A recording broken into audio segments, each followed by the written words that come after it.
E aí, pessoal, bem-vindos a mais uma análise.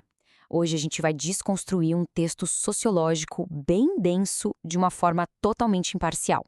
A obra original detalha o declínio histórico e cultural da esquerda política, lançando um olhar super específico sobre o contexto brasileiro.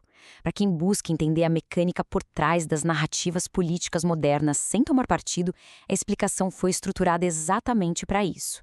Então, vamos direto ao ponto.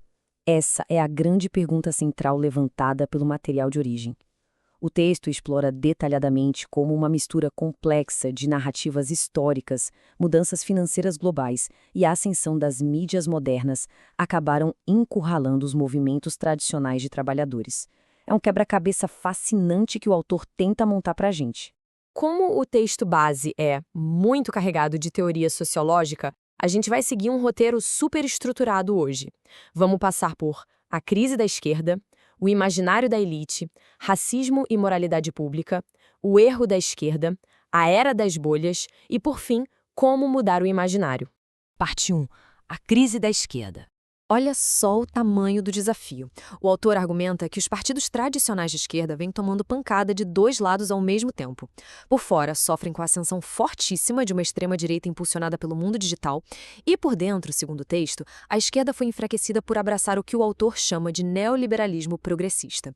Ele compara isso a um verdadeiro cavalo de Troia que priorizou a ascensão meritocrática de pouquíssimos e perdeu totalmente a conexão com as demandas reais e urgentes da classe trabalhadora. E isso nos leva à parte 2, o imaginário da elite. Gente, o conceito crucial da nossa análise hoje é esse aqui, o imaginário social. Na sociologia, essa é a lente através da qual uma sociedade enxerga a si mesma. O texto deixa claro que esse imaginário não cai do céu, sabe? Ele é ativamente construído por quem detém o poder, funcionando quase como uma religião civil. É uma espécie de segunda pele que dita quem pertence e quem é excluído do grupo. Para ilustrar isso de um jeito bem prático, o texto faz um contraste histórico enorme da década de 30. De um lado, a identidade nacional inclusiva desenhada por Getúlio Vargas, que tentava integrar populações marginalizadas, negras e mestiças, usando símbolos populares como o samba. Do outro lado, o movimento da elite paulista.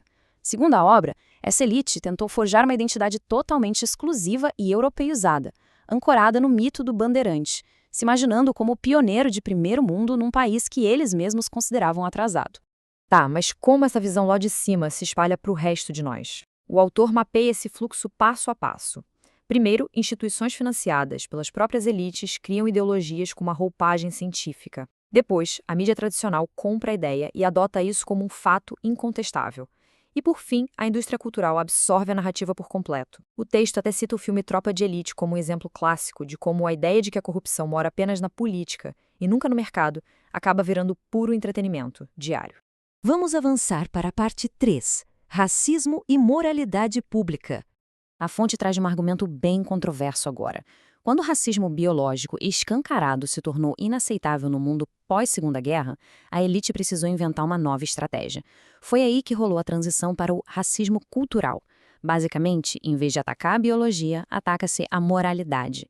Pessoas marginalizadas passam a ser rotuladas sob disfarce de serem culturalmente falhas ou inerentemente corruptas, o que, na visão do autor, serve perfeitamente para legitimar a exclusão social. E aqui tem uma afirmação altamente provocativa do sociólogo.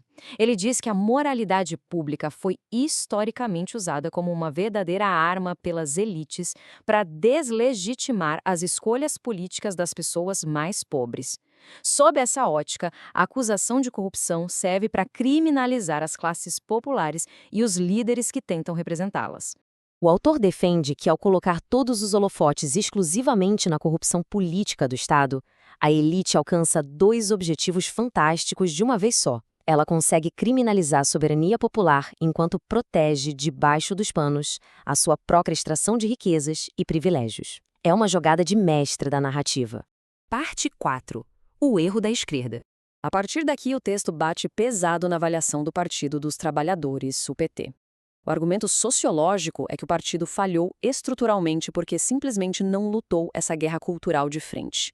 Em vez de criar uma visão de mundo nova e abrangente, a estratégia se apoiou quase que inteiramente no carisma pessoal de suas lideranças e num marketing emocional, tentando apenas administrar as regras de um sistema capitalista periférico que já estava lá. A conclusão tirada da obra nesse ponto é dura. Ao aceitar cegamente a régua moral e política da elite, abraçando aquela bandeira de ética na política nos exatos moldes que a mídia ditava, a esquerda essencialmente bebeu o veneno dos seus próprios adversários de classe. E o resultado? Ficaram completamente indefesos quando as grandes crises institucionais bateram na porta. Isso tudo nos joga na parte 5, a Era das Bolhas. O que levanta uma provocação fundamental para o nosso mundo contemporâneo. Como a transição para o ecossistema digital mudou o campo de batalha das narrativas políticas. Baseando-se em teóricos como o sociólogo Jürgen Habermas, o texto aponta que os algoritmos das redes sociais funcionam literalmente como uma centrífuga cognitiva gigante. Eles não ajudam a explicar as causas dos problemas no mundo. Na verdade, eles geram uma profunda fragmentação da consciência, onde a atenção do público é completamente pulverizada e confusa. E dentro dessas bolhas, a regra do jogo muda completamente. O autor afirma que as pessoas passam a priorizar a identidade tribal e a sensação de pertencer a um grupo muito acima de qualquer compreensão crítica ou verdade factual. O resultado é um público totalmente desorientado, caótico, cheio de ressentimentos pelas perdas econômicas e, claro, pronto para ser capturado pela retórica populista de extrema-direita. E finalmente chegamos à parte 6. Como mudar o imaginário. A conclusão do autor é praticamente um ultimato. Se entrar na arena para lutar a guerra cultural de verdade, a esquerda não vai sobreviver. É absolutamente crucial oferecer uma explicação coerente, totalizante e alternativa sobre o funcionamento do mundo. Ficar desmentindo fake news isoladas não adianta nada. É preciso dar à classe trabalhadora um novo e genuíno senso de pertencimento. Essa análise deixa a gente com uma baita pulga atrás da orelha. O diagnóstico está feito, a necessidade de uma nova narrativa é inegável, mas a grande questão continua pairando no ar. Será que é sequer possível construir uma visão cultural unificada e inclusiva num mundo que hoje é definido por tribos digitais isoladas e ferozmente fragmentadas? É um dilema sociológico profundo que com certeza nos convida a pensar muito além do que acontece nas urnas.